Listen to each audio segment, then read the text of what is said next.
Damos continuidad a esta serie de lecciones acerca del ángel de Jehová y para el día de hoy corresponde continuar con aquella manifestación de Dios a Abraham allá en el encinar de Manre, donde la teofanía es de el Dios Trino, porque dice el texto que se le apareció Jehová a Abraham, pero lo que Abraham vio fueron tres varones que se le aparecieron, se inclina ante ellos, se postra y ninguno de estos le corrige como suelen hacer los demás seres angelicales que son creados, no teofanías.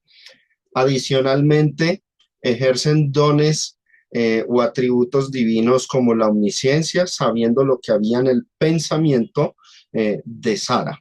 Ahora, este capítulo que vamos a ver, el capítulo 19, en él abordaremos la teofanía con Lot en Sodoma.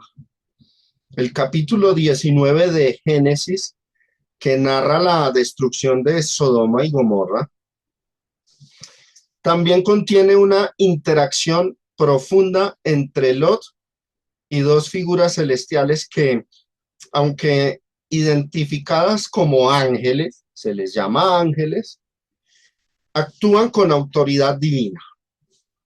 El relato culmina con una declaración que ha dejado perplejos a muchos.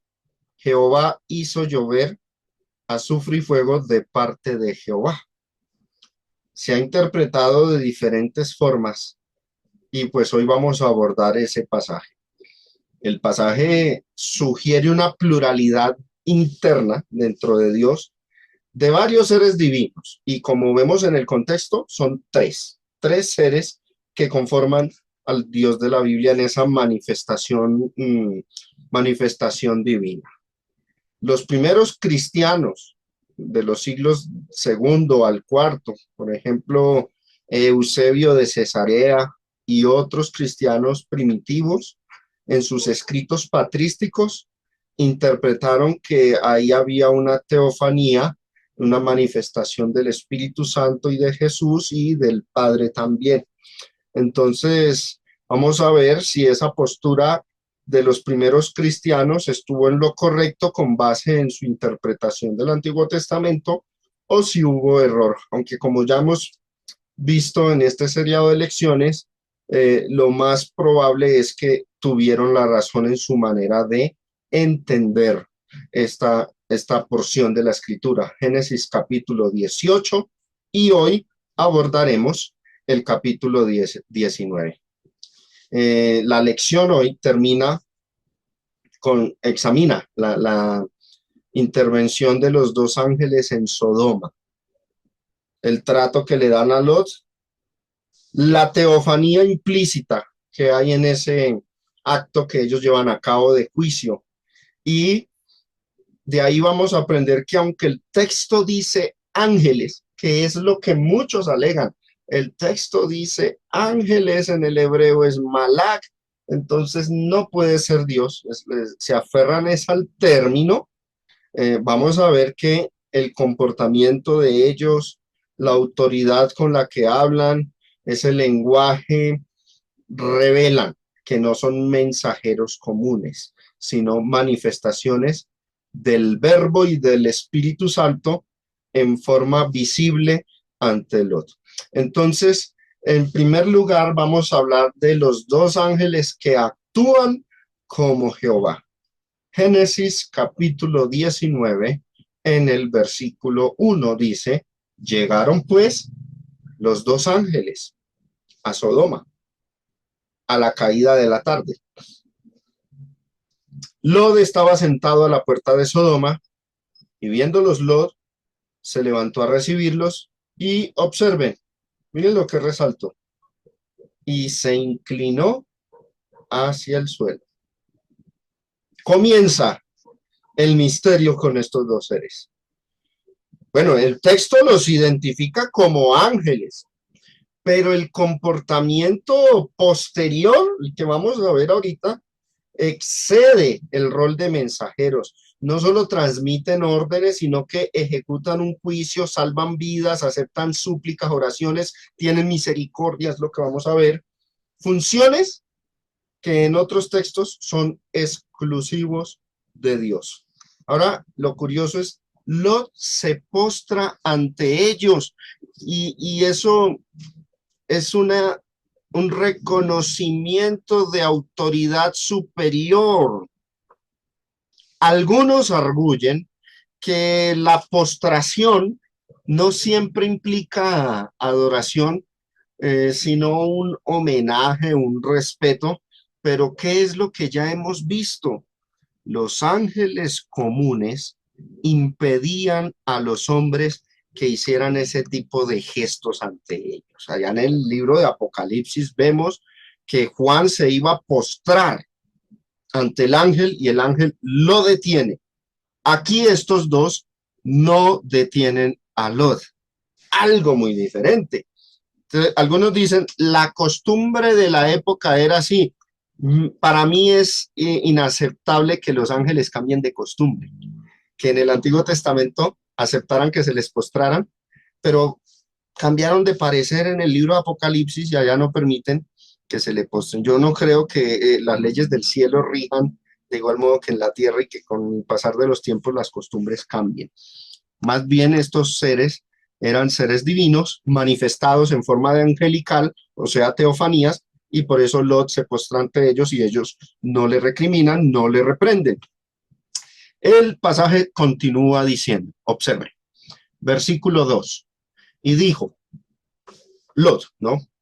Ahora, mis señores, os ruego que vengáis a casa de vuestro siervo y os hospedéis y lavaréis vuestros pies y por la mañana os levantaréis y seguiréis vuestro camino. Y ellos respondieron, no, en la calle nos quedaremos esta noche. Y Lot les porfía y les dice, versículo 3, mas él porfió con ellos mucho, o sea, les insistió bastante. Y fueron con él y entraron en su casa y les hizo banquete, coció panes sin levadura y comieron.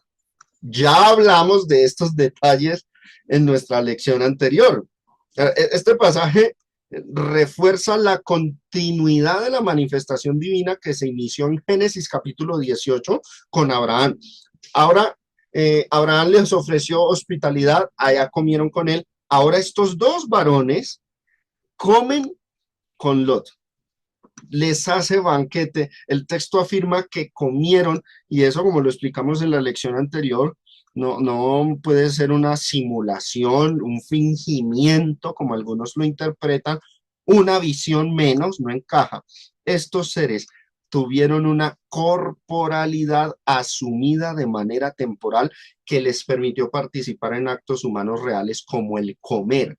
Y eso confirma que la manifestación no fue simbólica, sino que fue física, material, visible. ¿Y por qué se resistían estos seres llamados ángeles aquí? Decían, no, nos vamos a quedar en la calle. No querían estar con Lot en su casa. ¿Por qué se resistían? Bueno, posiblemente. Esto es hipótesis. El texto no lo dice. No lo establezco como dogma, pero es una probabilidad muy grande. Tal vez querían ver con sus, bueno, Dios todo lo ve, pero a veces cuando la Biblia habla de Dios como queriendo saber algo, es experimentarlo en persona, ¿no? Por ejemplo, cuando Dios puso a prueba a Abraham para saber si Abraham le era fiel, no es que Dios no supiera que Abraham le iba a ser fiel, él es omnisciente y todo lo sabe. Quería experimentarlo.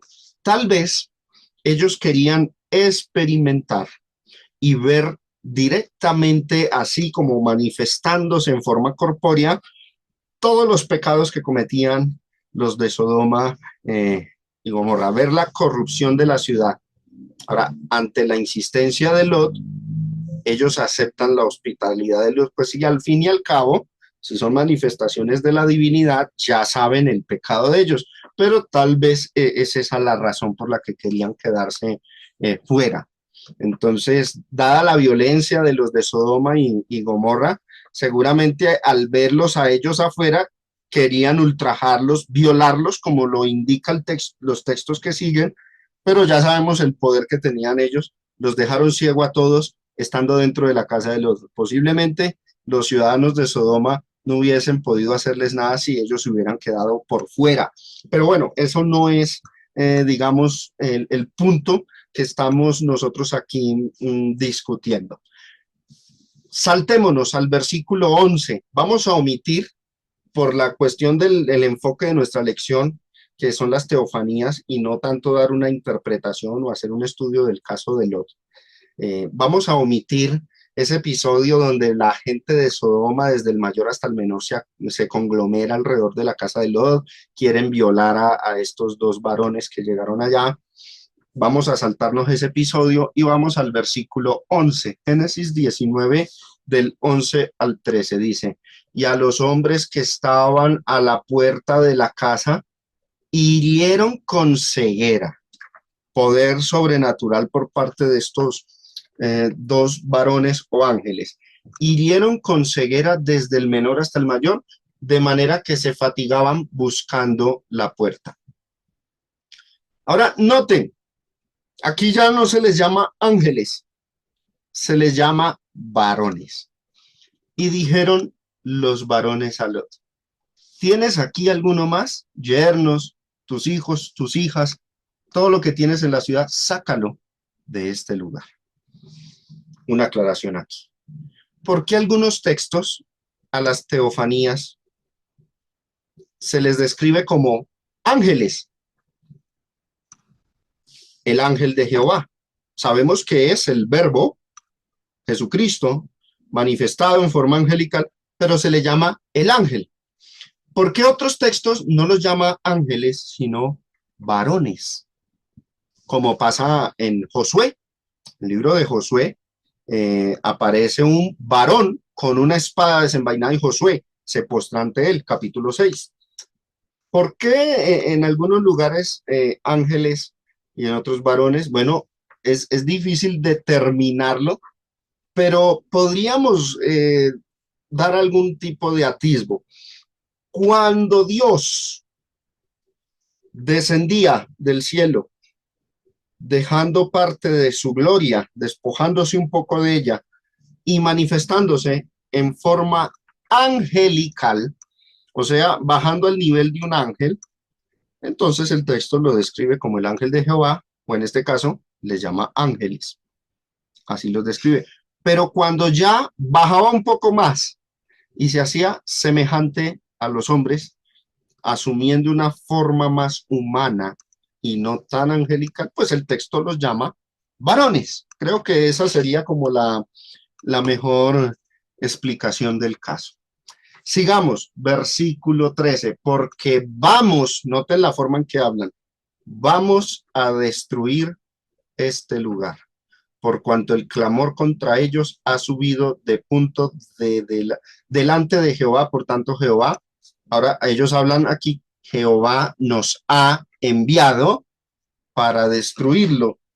Aquí empezamos a vislumbrar, bueno, algunos van a insistir en que son ángeles comunes y por eso dice que Dios los ha enviado, porque están subordinados a Dios. Pero si es una teofanía, lo que vamos a empezar a entender son los roles que ejerce cada persona dentro de la deidad. El Padre, el Hijo y el Espíritu Santo son seres semejantes en naturaleza, pero tienen roles diferentes. Jesucristo mismo, cuando se hizo carne, decía, yo he venido a hacer y a decir y a predicar las palabras que mi Padre Celestial me ha mandado a decir y hacer. No hablo por mi propia cuenta, sino como me dice el Padre, así yo hablo. Ellos tienen roles, cada uno cumple una función. Entonces aquí estos dos son varones, en el contexto ángeles, y dice, Jehová nos ha enviado. Generalmente en la revelación general de la Biblia, Siempre el que ordena, el que manda, esa persona de la divinidad que da las órdenes, es la persona del Padre. El Hijo y el Espíritu Santo ejecutan, cumplen las órdenes del Padre. Pero eso no les reduce su naturaleza divina, simplemente cambian los roles. Entonces aquí tenemos a dos varones con Lot, que son una teofanía, una manifestación divina en dos personas de la deidad, que otra persona los envió. Cada persona se llama Jehová, ¿no? Podríamos entonces suponer, inferir, diría yo que con un 90%, pero dejando un 10% de duda, de inquietud, como por no ser como tan dogmático o pretender decir que tengo la interpretación absoluta, o podríamos decir que estos dos varones que están con Lot corresponderían a las personas del Verbo y el Espíritu Santo, mientras el que los envió es la persona del Padre. Ahí conservaríamos entonces una teofanía del Dios Trino, ¿sí? Este diálogo entre Lot y uno de los ángeles revela totalmente esa dimensión que hay de la teofanía entre ellos, ¿no? Miremos los textos que siguen, pero miremos este punto. Los dos mensajeros salvan a Lot, pero observen cómo es el diálogo, cómo es el relato bíblico aquí. Génesis 19, ahora vamos del verso 15 al versículo 21. Dice, y al rayar el alba, vuelve y se les llama, ahora ya no se les llama varones, sino los ángeles, daban prisa a Lot. O sea, lo estaban afanando, diciendo, levántate, toma tu mujer y tus dos hijos que se hallan aquí para que no perezcas en el castigo de la ciudad. Y deteniéndose él, los varones asieron de su mano y de la mano de su mujer y de las manos de sus dos hijas, según la misericordia de Jehová para con él. Y lo sacaron y lo pusieron fuera de la ciudad. O sea, fueron estos dos los que sacaron a Lot y a la familia fuera de la ciudad, porque Lot como que estaba muy demorado en esta cuestión. Y cuando los hubieron llevado fuera, dijeron, escapa por tu vida, no mires tras ti ni pares en toda esta llanura, escapa al monte, no sea que perezcas. Preguntas hasta aquí, ¿cómo lo sacaron de la ciudad? ¿Fue de manera sobrenatural, milagrosa? Posiblemente. Es lo más posible. Una especie de los transportaron inmediato fuera de la ciudad, dado que Lot solo por su cuenta estaba como tardando bastante, y el hecho de que el texto diga que los asieron de su mano, los agarraron a todos y los pusieron fuera de la ciudad, puede implicar algún tipo de evento sobrenatural. No lo afirmamos con certeza, pero la probabilidad es muy grande dentro del texto. Cuando los hubieron llevado fuera, dijeron, escapa por tu vida, no mires tras ti, ni pares en toda esta llanura, escapa al monte, no sea que perezca. Pero Lot les dijo, no, no por desobediencia, sino por nervios. Imagínense el escenario, ¿no? No vamos a juzgar aquí a Lot de desobediente, más bien muy nervioso por la situación, ¿sí? Es natural esta reacción por parte de Lot. No, yo os ruego, señores míos, les va a hacer una petición y observen cómo les habla Lot. He aquí ahora, observen, ha hallado vuestro siervo gracia en vuestros ojos y habéis engrandecido vuestra misericordia que habéis hecho conmigo dándome la vida. Mas yo no podré escapar al monte, no sea que me alcance el mal y muera. He aquí ahora esta ciudad está cerca para huir allá. Lot les muestra una ciudad cercana a Sodoma. Es una ciudad pequeña, les dice. Déjenme escapar ahora allá. No es pequeña esa ciudad y voy a salvar mi vida. denme tiempo, no creo que pueda huir muy lejos, déjenme escapar a esa ciudad, o sea, salven esa ciudad, no dejen que esa ciudad perezca para que yo pueda preservar mi vida allí, porque es que no solamente iban a destruir Sodoma y Gomorra, sino también las ciudades vecinas, eso lo dice Judas en su epístola. Sodoma, Gomorra y las ciudades vecinas fueron destruidas, pero esta pequeña ciudad se salva. Ahora le responden a Lot. He aquí, observen la forma en que habla. No dice, Dios ha escuchado tu oración, Jehová te ha escuchado, no, dice, he recibido también tu súplica sobre esto y no destruiré la ciudad de que has hablado. ¿Notan el tono con que hablan? Este diálogo entre Lot y uno de los ángeles revela la dimensión teofánica profunda que hay aquí. Los que están hablando, ¿sí? El que habla con Lot no solamente transmite órdenes divinas, sino que escucha, responde y concede súplicas. Dice ahí, ha hallado vuestro siervo gracia en vuestros ojos. ¿Cómo se le puede decir eso a un ángel común y corriente? Lot reconoce haber hallado gracia. ¿Quién es el dador de la gracia? ¿Los ángeles? ¿Son entes que brindan gracia? ¿O es Dios mismo? Lot reconoce entonces hallar gracia en los ojos y les atribuye a ellos la misericordia de haberles salvado la vida. ¿Notan? Ahí dice, vuestra misericordia, dándome la vida. Eso indica que no los percibe como mensajeros secundarios, sino como agentes directos de la voluntad divina. La respuesta del ángel, he recibido también tu súplica. Versículo 21, no destruiré, en primera persona habla. ¿Qué indica? Que ellos ejecutan directamente la acción divina. Ese diálogo, hermanos, es para que le prestemos bastante atención. Ese diálogo entre Lot y estos seres llamados ángeles, en otros lugares se les llama varones. ¿Qué muestran?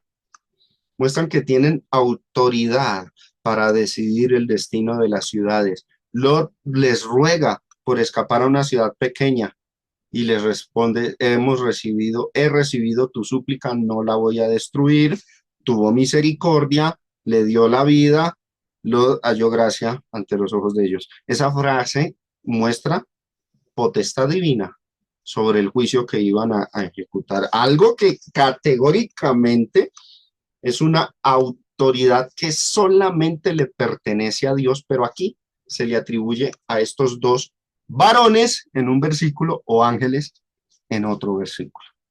Notan entonces que no se trata de ángeles creados comunes y corrientes, sino de seres con autoridad independiente divina. Ahora vamos al texto más crucial de toda esta lección. Miren lo que dice Jehová actuando de parte de Jehová y uno queda ahí perplejo. ¿Cómo así? Jehová de parte de quién? De Jehová. Génesis capítulo 19, versículo 24. Miren cómo dice el texto, observen. Entonces Jehová hizo llover sobre Sodoma y sobre Gomorra azufre y fuego. Pero ¿qué dice luego? De parte de Jehová desde los cielos. ¿Al fin qué? ¿Quiénes iban a destruir la ciudad? Ellos le están diciendo a Lot, vamos a destruir la ciudad. Pero aquí,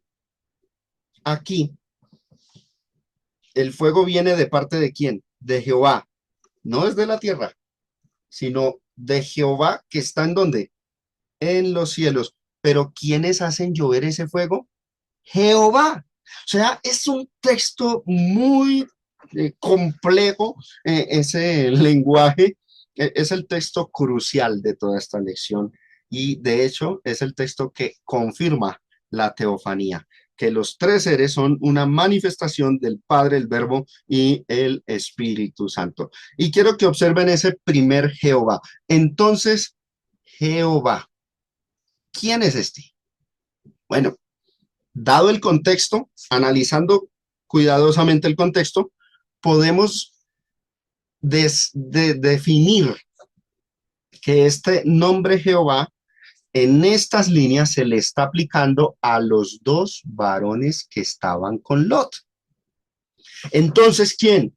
Jehová, así se le llama, ese nombre se le está atribuyendo a los dos varones que estaban con Lot. ¿Qué hizo? Hizo llover sobre Sodoma y sobre Gomorra azufre y fuego, pero de parte de alguien. Mírenlo bien, de parte de Jehová desde los cielos. ¿Cómo así? ¿Cómo es? ¿Había otro Jehová en los cielos? ¿Qué quiere decir este texto? Bueno, aquí es importante devolvernos un poquito a Génesis capítulo 18, el que vimos en la lección anterior.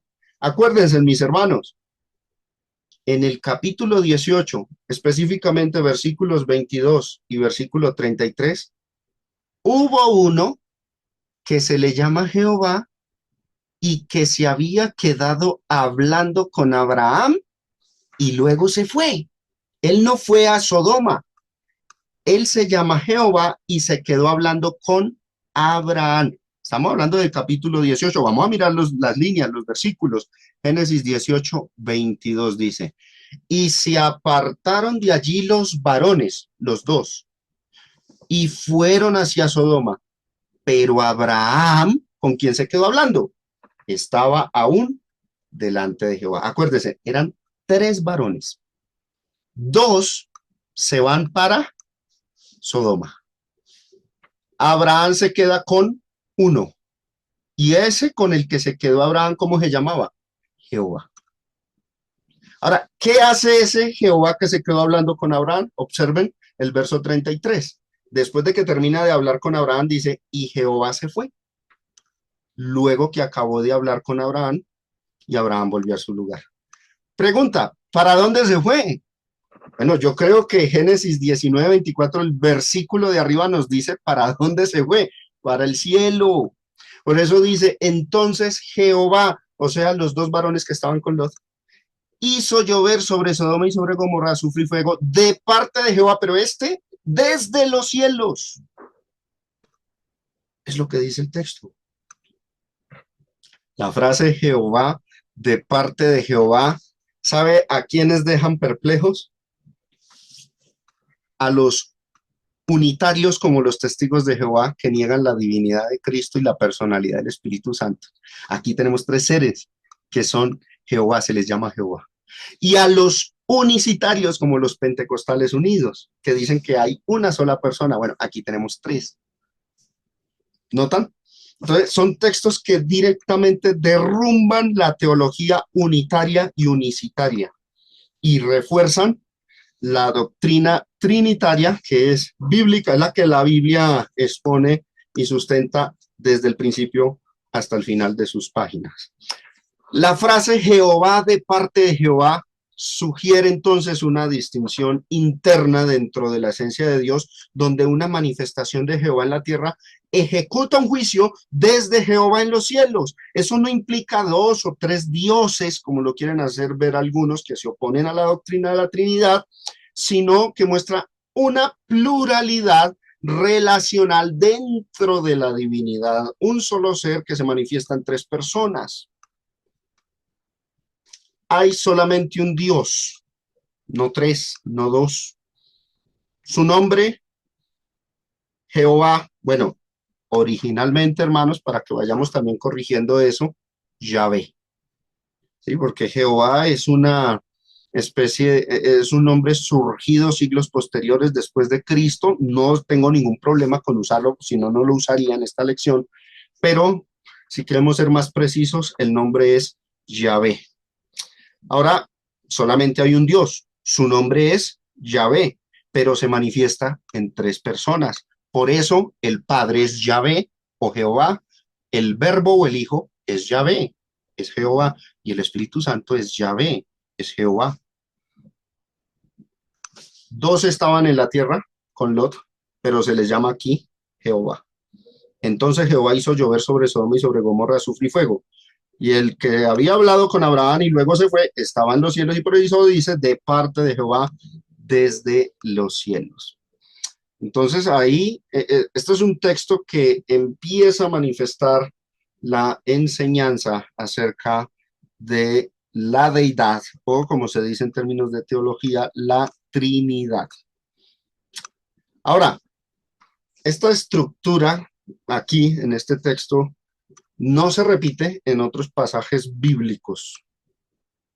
No dice que Dios hizo llover fuego, sino que una persona identificaba como Jehová que está en el cielo hace llover fuego de parte, perdón, es al revés. Dos personas en la tierra hacen llover fuego de parte de Jehová, pero a las dos también se les llama con ese nombre Jehová, indicando entonces, dejando creo que de manera indiscutible que la teofanía está ahí manifiesta en el pasaje, ¿no?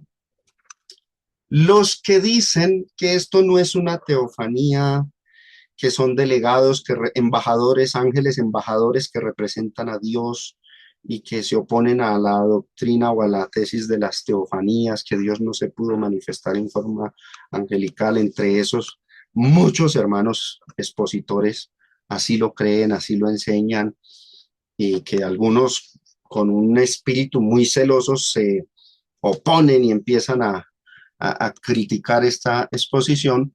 ¿Cómo escapan? ¿Cómo defienden su postura? ¿Cómo dicen o niegan la teofanía? Bueno, uno de los recursos a los que suelen, valga la redundancia, recurrir para objetar esto que estoy diciendo, tratan de neutralizar la fuerza de la teofanía en Génesis 18 y 19, alegando que la expresión Jehová envió fuego de parte de Jehová es un modismo. Oído a esto, porque se la juegan por las figuras del lenguaje de la Biblia, ¿sí? Por las figuras literarias. Entonces dicen, lo que hay aquí es un modismo de énfasis o sinonimia. Espero que se acuerden de algunas lecciones que yo les di a los de San Antonio sobre las figuras literarias y hablamos de las sinonimias, que es donde se repiten algunas expresiones. Ocurre mayormente en los libros poéticos como Proverbios, los Salmos, Eclesiastés. Vamos a hablar de eso. Vamos a hablar de eso. ¿Por qué? Porque algunos arguyen y se la juegan por... No, aquí lo que tenemos es una sinonimia, un modismo hebreo, un hebraísmo, literalmente una sinonimia. Y oído a esto que voy a decir, porque aquí vamos a entrar en materia muy compleja. Traductores de la Biblia creen que es una sinonimia. Por eso hay traducciones de la Biblia como la Nueva Traducción Viviente que vierte el texto así. Observe. Enseguida, el Señor hizo llover de los cielos fuego y azufre ardiente sobre Sodoma y sobre Gomorra. ¿Qué omitieron? De parte de Jehová. Eso lo omitieron. ¿Por qué? Porque piensan los traductores que aquí están ante una sinonimia, entonces no la redundan, como ocurre con las traducciones textuales. Este tipo de traducción generalmente las ofrecen son las versiones dinámicas de la Biblia, y ruego que ustedes recuerden, mis amados hermanos, esas lecciones sobre las Biblias textuales o formales y las traducciones dinámicas. Si no recuerdan, en YouTube está el video donde explico esos detalles acerca de las traducciones. Pero noten porque nos estamos metiendo en materia pesada, ¿no? Esto es complejo aquí. Entonces, los defensores de los que dicen no es una teofanía van a decir, no, esto es un modismo de énfasis, está enfatizando que Dios es el que lo hizo y por eso lo repite, y eso es una sinonimia. Pero noten cómo estas versiones dinámicas traducen el texto. ¿Cómo resolvemos el dilema? ¿Será que todo lo que he dicho yo en estas lecciones del viernes pasado y hoy, Génesis 18, 19, he estado totalmente equivocado y verdaderamente es una sinonimia? Bueno, a mí que me encanta mucho meterme en esto de la hermenéutica bíblica y las figuras del lenguaje, no crean que yo no he considerado el punto, que no he tratado de mirar que tal vez sea una sinonimia, pero pues ahondo y concluyo que no.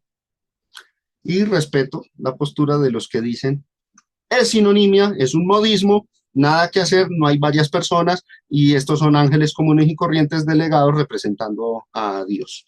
Respecto a esa postura, no digo que entonces por no interpretar como yo, están perdidos, están errados, falsos maestros, falsa doctrina, como hacen algunos carnales y entonces se van a perder. No, porque no son doctrinas fundamentales. Pero bueno, sinonimia, modismo, figura de lenguaje.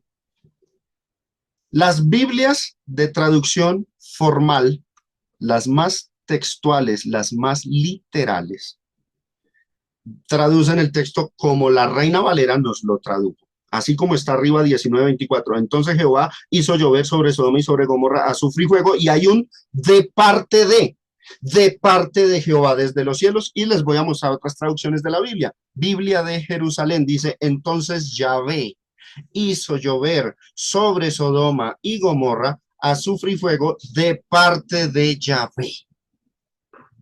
Es lo más textual, lo más literal, lo más exacto en traducción. Biblia de las Américas. Entonces el Señor hizo llover sobre Sodoma y Gomorra azufre y fuego de parte del Señor desde los cielos. Guerra de Biblias. ¿A qué Biblia le creo? Se preguntará alguno. Uy, aquí me pusieron a pensar. ¿Qué decisión tomo? ¿Le creo a la Biblia Valera, a la de las Américas, a la traducción viviente que traduce igual que la Dios habla hoy, la nueva versión internacional y las Biblias dinámicas? ¿Qué hago? ¿Cómo resuelvo el dilema?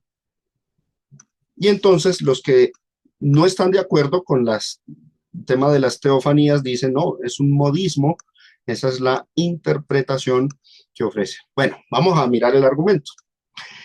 Ese argumento de que este pasaje contiene un modismo, literalmente una sinonimia o un modismo de énfasis, no se sostiene gramaticalmente. Los modismos hebreos o hebraísmos tienen unas reglas, y aquí es importante nosotros conocer un poco de las figuras literarias, porque es que ellas tienen reglas, no es meramente que uno va mirando un texto y dice, aquí hay una metáfora, aquí hay una símil, porque me parece, una sinécdoque. Tienen reglas, tienen ciertos requisitos para que aplique y se determine, esto es una figura de lenguaje. Los modismos hebreos suelen tener fórmulas, requisitos o reglas idiomáticas. Hay textos, por ejemplo, donde dice que Dios juzga con mano fuerte y brazo extendido.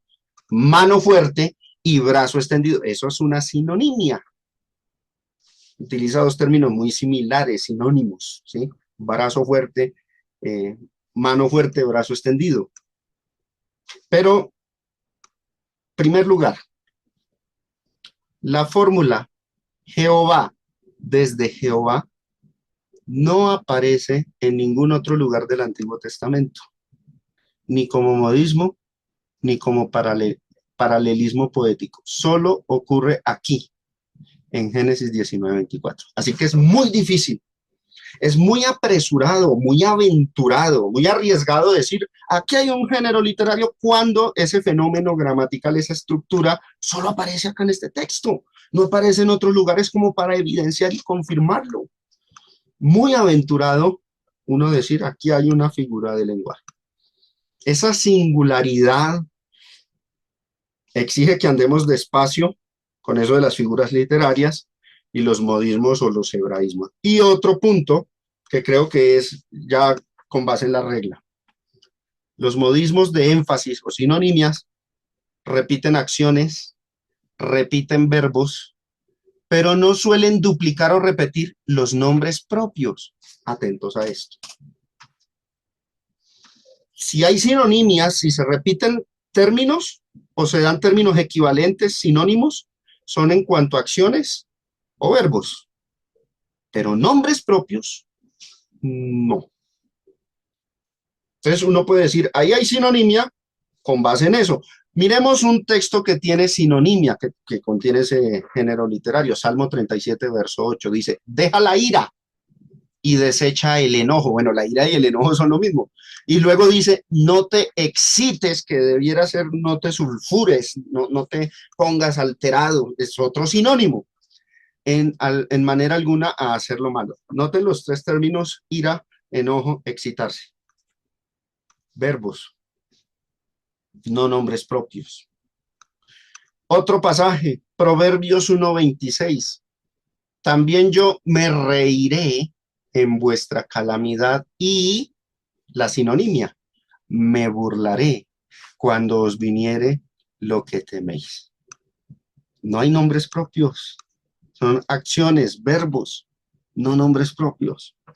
Jeremías 23:26. ¿Hasta cuándo estará esto en el corazón de los profetas que, dirá alguno, valga la redundancia, no, una sinonimia, profetizan mentira y que profetizan el engaño de su corazón? Ahí está, no hay nombres propios, sino simplemente verbos o acciones, pero pues en las sinonimias esto es lo que rige. Los nombres propios no son comunes en las sinonimias, pero si ustedes miran arriba el texto de Génesis 19:24, ¿en dónde ocurre la repetición? No en la acción, sino en el nombre. Entonces, Jehová hizo llover sobre Sodoma y sobre Gomorra azufre y fuego de parte de Jehová. Nombre propio, no aplica el modismo. No aplica. No, por eso, pues en lo personal, creo que no es un modismo de énfasis, una repetición, una redundancia de énfasis, sino más bien el texto nos está indicando que es una teofanía donde están los tres seres divinos actuando dentro de lo que es el ser divino, que es Dios, cuyo nombre eh, es Jehová. El texto no dice que Jehová actuó haciendo algo, sino que en el texto tenemos dos seres en la tierra de Sodoma y el contexto, de aquí ya vamos con la sintaxis, y el contexto nos muestra dos seres hablando con Lot y uno que antes se había ido después de haber hablado con Abraham, que por inferencia pues estaba en el cielo. El otro actúa desde los cielos. Hay indicaciones de lugares distintos, o sea, los unos están en la tierra, los otros están, el otro está en el cielo, por lo tanto, pues, esta figura del modismo hebreo, de la sinonimia, no es que aplique mucho que digamos en este pasaje. Ahora, el contexto también lo exige, ¿no? El contexto ya nos mostró que Dios le apareció a Abraham en forma de tres personas. Uno de ellos se llama Jehová, se queda hablando con Abraham, luego se va para el cielo y los otros dos llegan donde Lot, actúan como Dios también y están en la tierra. Y aquí llegamos a este texto donde dice, entonces Jehová hizo llover sobre Sodoma y sobre Gomorra azufre y fuego de parte de Jehová desde los cielos.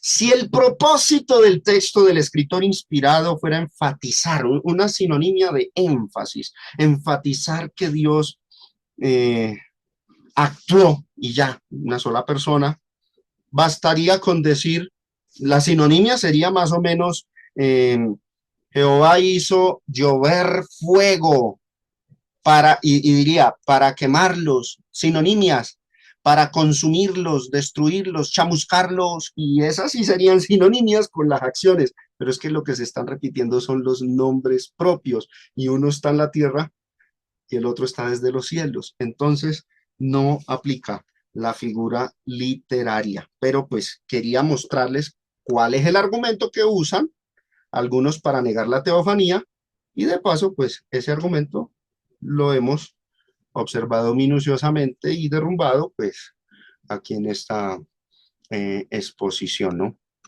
Mis hermanos, en conclusión, la visita de los dos ángeles a Sodoma no se puede reducir a una misión angelical común. Su autoridad, la capacidad de decidir, el poder para ejecutar juicio, perdón, misericordia, gracia, que es lo que vimos en todo el contexto, nos muestran que estamos ante una teofanía donde los tres seres divinos se manifestaron en forma visible para juzgar y salvar a la familia de Lot, a Lot y a su familia.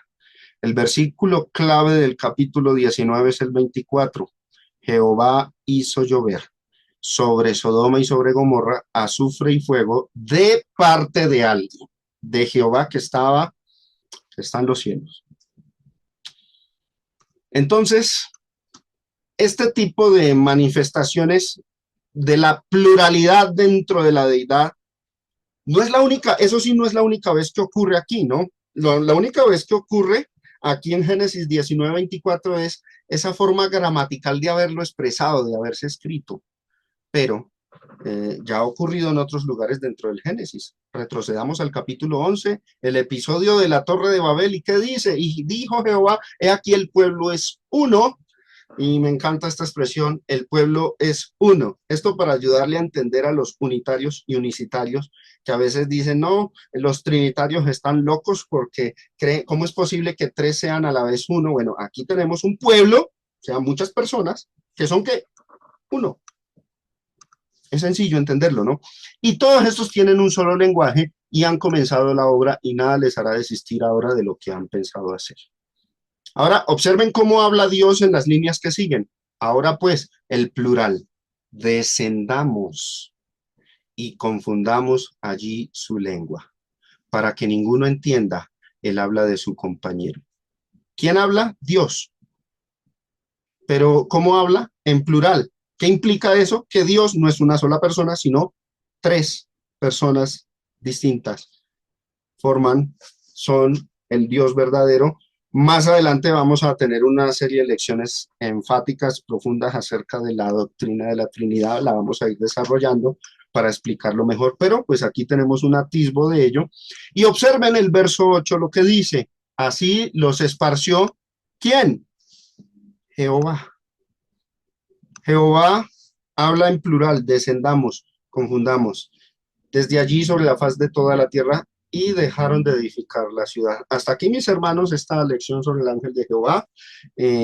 Bueno, literalmente no se utilizó el término ángel de Jehová ni en el capítulo 18, 19, pero lo abordamos porque es una teofanía trinitaria y espero pues que esta lección haya cubierto todas las dudas que nos quedaron de la lección anterior y que satisfaga nuestras dudas, nuestra curiosidad sobre estos misterios, estos enigmas que nos llaman bastante la atención y que nos ayuden a comprender mejor cómo el Antiguo Testamento de una forma, digamos, camuflada a manera de sombra, porque él ha sido una sombra de lo venidero, nos iba mostrando ya la esencia del Dios verdadero, un Dios que habla en pluralidad, compuesto de varias personas y pues aquí creo que es el caso bíblico donde la teofanía es de las tres personas divinas. Gracias por la atención que me prestaron y que el Todopoderoso les bendiga.